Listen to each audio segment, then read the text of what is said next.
મહાઠગ ભૂપેન્દ્રસિંહ ઝાલા, જેનો વધુ એક વિડીયો સોશિયલ મીડિયામાં થઈ રહ્યો છે વાયરલ. કીર્તિદાન ગઢવીના ડાયરામાં મહાઠગે કર્યો હતો રૂપિયાનો વરસાદ. હાથમાં રૂપિયાના બંડલ લઈ મહાઠગે ડાયરામાં રૂપિયા ઉડાવ્યા હતા. લોકોને પ્રભાવિત કરવા તેણે રૂપિયાનો વરસાદ કર્યો હતો. ચર્ચા તો એવી પણ છે કે મહાઠગ ભૂપેન્દ્રસિંહ ઝાલા હેલિકોપ્ટર પણ ખરીદવાનો હતો. હેલિકોપ્ટર બનાવતી એક કંપનીએ તેની મુલાકાત લીધી હતી. મહાઠગ પોતે પણ પુણે અને બેંગ્લોરની કંપનીની મુલાકાત લઈ ચૂક્યો હતો.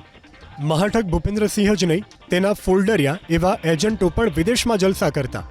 એબીપી અસ્મિતા પાસે મહાઠગના એજન્ટોના જલસાના પુરાવા છે. રોકાણકારોને ચૂનો ચોપડી મહાઠગના એજન્ટો વિદેશમાં મોલમાં જઈ 90,000ની ચોકલેટ ખરીદતા.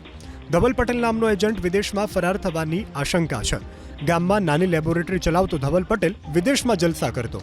તેનો પરિવાર ઓસ્ટ્રેલિયામાં સ્થાયી થયું છે. તેના ઘરે તાળું લાગ્યું છે. ધવલ પટેલને મર્સિડીઝ જેવી કાર મહાઠગે ભેટમાં આપી હતી. તો મયુર દરજી નામનો એજન્ટ પણ બાલી અને માલદીવમાં જલસા કરી ચૂક્યો છે. જો કે મયુર દરજી તો ઝડપાઈ ચૂક્યો છે.